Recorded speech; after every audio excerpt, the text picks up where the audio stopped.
Madam Secretary. And I'm not a great mathematician, but I think you were talking about $1 trillion. I believe 1.5 billion times 10 is $15 billion. That's a little bit off from $1 trillion. But I think the budget cuts 1.2 billion for TRIO. well, 1.2, that would be $12 billion, not $1 trillion. President Trump has said that Harvard is violating federal law and he's withholding their money. Is that right? Yes, sir. And Harvard has responded, we've never violated federal law, but if we did, we give you a pinky promise that we won't do it again. Is that right? The federal government has the right to veto the pick. So if they pick their brother-in-law, that wouldn't be fair. And Harvard has said, no, you just have to trust us. You have to accept our pinky promise. The TRIO program that has been mentioned, and its sister program, Gear Up. We spend $1.858 billion a year on TRIO. Yes. That's $1,580 million a year. Is my math right? I think that's right, sir. And how long have we been spending $1,580 million a year on this program? I'm not sure of the total length of time of the program. More than 10 years? Yes. So that's over $1 trillion we've spent on this program. And in this program, this $1 trillion we've spent, we give this money, as I appreciate it, to colleges and universities to encourage poor kids to go to college. Is that right? To provide some of those kids who have not yet been exposed to what it takes to get ready to go to college. Okay. To encourage poor kids to go to college, right? Yes. Okay. And given that we've spent $1 trillion, how many poor kids who otherwise wouldn't have gone to college have gone to college and graduated? A significant number, I would imagine. How many? I don't know exactly. Isn't that a question we should ask? I think so, and I'll be happy to get back to you with that answer. You know, the other thing about the... But wait, Madam Secretary, I'm not fussing at you.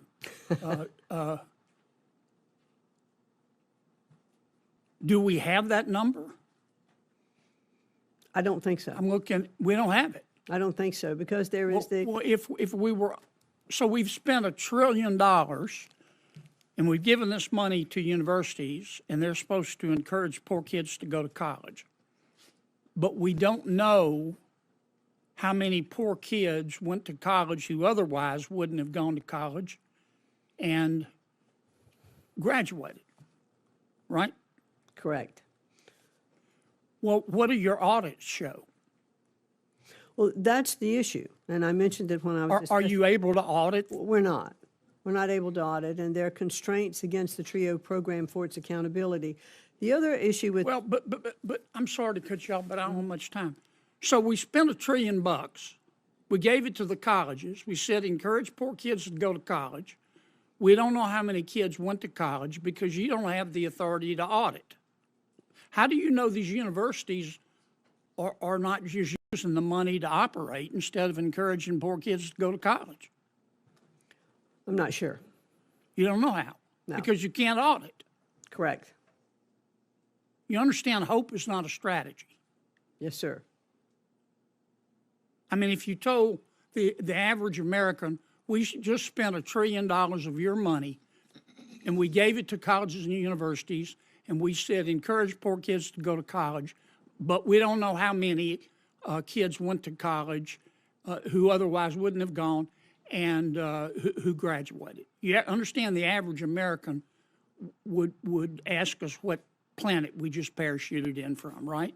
That's right. You know, Senator, if I may, there's one other issue on the TRIO program.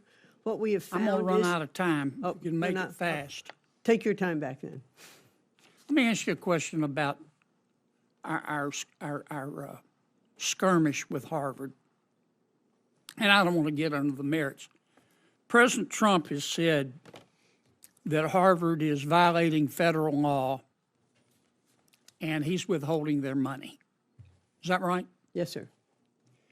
And Harvard has responded, we've never violated federal law, but if we did, we give you a pinky promise that we won't do it again. Is that right? Yes. And then President Trump said, okay, no offense, but, you know, I just want to be sure. So why doesn't Harvard, I will give Harvard the authority to appoint a monitor, pick whomever they want. The federal government has the right to veto the pick. So if they pick their brother-in-law, that wouldn't be fair. And Harvard has said, no, you just have to trust us. You have to accept our pinky promise. Is that basically what's going on? Well, and not only that, but Harvard did respond to our request for negotiations with a lawsuit. Well, but, we're in the throes of if litigation. If Harvard would just agree to a monitor, that would solve the problem, wouldn't it? Might serve part of it. The provost is what, vice provost, that we've asked that would come on to be one of the monitors on that situation. I'm way over. I'm sorry, Madam Chair. Senator Reed. Well, thanks very much. Welcome, Madam Secretary. And I'm not a great mathematician, but I think you were talking about $1 trillion. I believe 1.5 billion times 10 is $15 billion. That's a little bit off from $1 trillion. But I think the budget cut's $1.2 billion for TRIO. well, 1.2, that would be $12 billion, not $1 trillion. Okay. Fine. Why aren't you recommending an audit for the TRIO program if that's what the problem is? Not allowed to audit it. Oh, legislatively, you could propose that. We could propose it, which is what I had said at the very beginning. I would look Why- forward. You're not I would look proposing forward. it. You're not proposing the audit. You're proposing to essentially constrain the program, put it into a block grant, and without any request for audit language, which would come from the United States Senate. Well, that's exactly what I would request. Well, why don't If you the request program it, goes Madam first. Secretary? Yes, I would like to do that. Well- If Congress is going to appropriate, again, money for the TRIO programs, then I would like to work with Congress, and part of that would be auditing. Well- We've found that about 92% of the TRIO funds go to the same people all of the time, the same institutions. That could indeed imply an audit necessary, but it doesn't validate the budgetary approach you're taking. You're taking basically many programs, combining them into from $8 billion total to $2 billion to a block grant. Now, in Washington, the block grant is the slow path to extinction because next year the request will be for probably $8 billion. And 4 or 5 years from now, when the request is still $8 billion, the cost will far exceed that. That's sort of budgeting 101. So you're really out to eliminate these programs, I think, not to make them more efficient. That's not true. I disagree with that. Well- There are some budget cuts, but what we're asking for is a simplified funding measure, which will be a single grant funding to the states for them to use in the best way possible to make sure their education is working better. No, I think, However, the other side of that, if I may, sir, is that we are reducing the regulatory burden. Do you know that 47 cents of every dollar that goes into a school, teachers spend complying with regulations? So if we can take away that regulatory burden, yes, while there are some cuts in the cost of funding, we still give the opportunity to have more dollars because we're reducing the regulatory but burden. let me understand this. You're very enthusiastic about an audit, but the regulatory burden is so crippling. An audit would impose more requirements on the schools. I just think you're coming and going, and we're not making progress. The cut to these programs is profound, $6 billion. And the states are not going to step up and say, we can do this. I'll tell you why. Because if this budget passed, every state in this country is going to make a difficult decision. Do I save my health care system, or do I save my public education system? Many of them can't do both. And this is will be a profound shock to the education systems around the country. In 1 year, a loss of these funds, and to the students that need it. Well, what we have found, Have sir, you ever taken public assistance? Have I ever taken public assistance? No, sir. No? Not at all? No, sir. Well, many people do. And they need that support to get ahead. And education is a key mechanism to go ahead. I'm over my, no, I still have some time. To get ahead, and it's remarkable. I think, this all sort of started with the GI Bill, when a generation of Americans got to education who never could get before. And then Senator Pell, my colleague, sort of saw that model and increased it. By the way, you're also decreasing the Pell Grants.